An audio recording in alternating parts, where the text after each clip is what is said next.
سنفرغ لكم أيها الثقلان فبأي آلاء ربكما تكذبان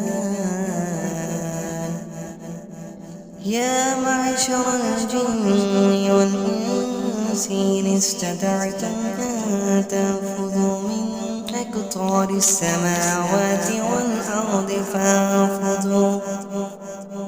لا تنفذون إلا بسلطان فبأي آلاء ربكما تكذبان يرسل عليكم شواظ من نار